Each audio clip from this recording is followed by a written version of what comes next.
A few months ago I asked on YouTube whether you guys wanted to hear stories of air accidents that had happened locally and interesting stories about those airmen. We see these 4 war graves behind me. They've got a really interesting story because there's 4 graves here of airmen who died locally, yet I believe there's only actually 3 bodies buried here. And one of those bodies in these graves, potentially we don't even know who they are. So that's what I'm going to tell you about today.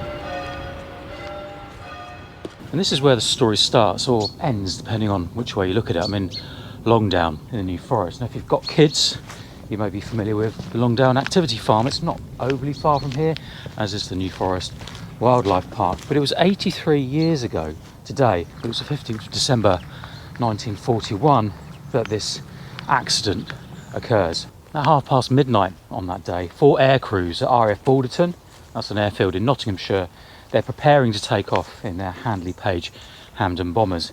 Now luckily for one of those aircraft, it never actually took off because it happened to have a bit of a prang with a stationary aircraft as it was taxiing out onto the runways. But 3 of those Handley Page Hampden bombers did manage to take off.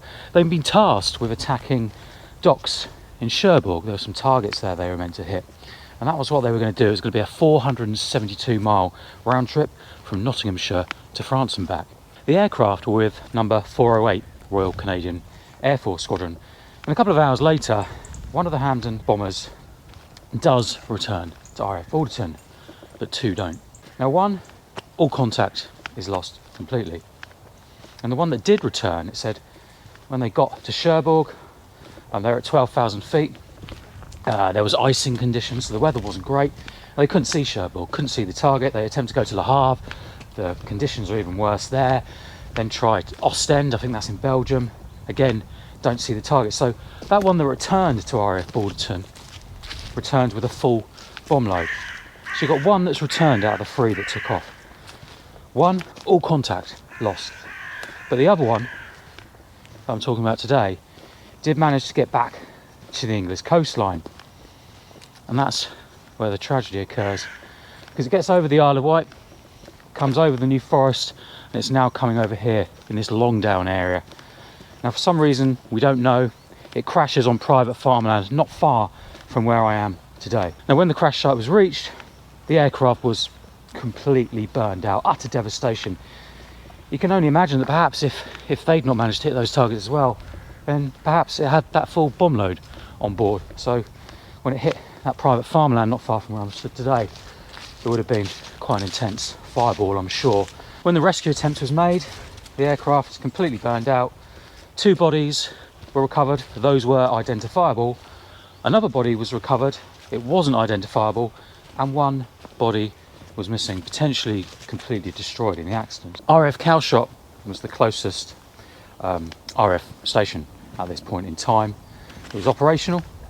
So men from RAF Calshot, they came to the crash site, they recover 3 bodies, 2 of which they know exactly who they are. 1 too badly burned to even figure out who it is, and there's 1 missing. But they take the 3 bodies to RAF Calshot, and eventually they're going to be buried at Forley All Saints Church, which is a small cemetery near RAF Calshot.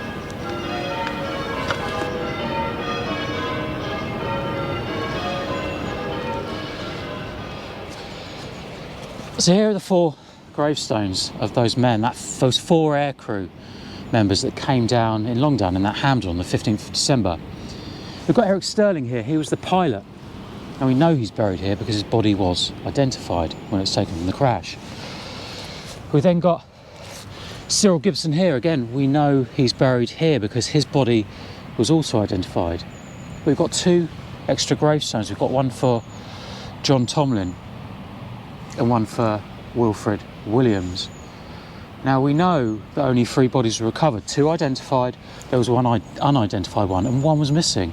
So 4 gravestones here. So it's very likely that either Wilfred Williams here or John Tomlin, they don't actually have a body in their grave.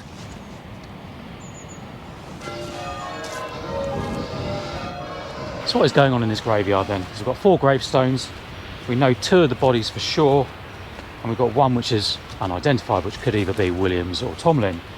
But there's 4 gravestones, so 1 is potentially empty, although my friend and historian Richard Reeves, you might I've seen him on other air crash videos we've done. He tells me that sometimes in the case of a missing body, a box of bricks would be buried to represent the airmen. So potentially those graves we just looked at, there's 3 bodies and one of the graves could have a box of bricks in. Whether it's Williams or Tomlin, I don't suppose we'll ever know. But regardless, any death is tragic, but it seems just a little bit more tragic that one of those bodies wasn't actually there.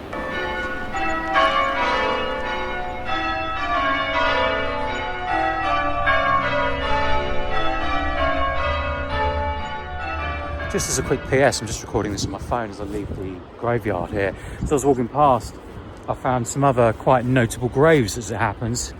This one here is a grave of Samuel Kincaid. He was an RAF guy killed in an accident whilst training for the Schneider Trophy. And then a little bit further down here, there's some more Commonwealth war graves. I managed to spot the grave of Martin King.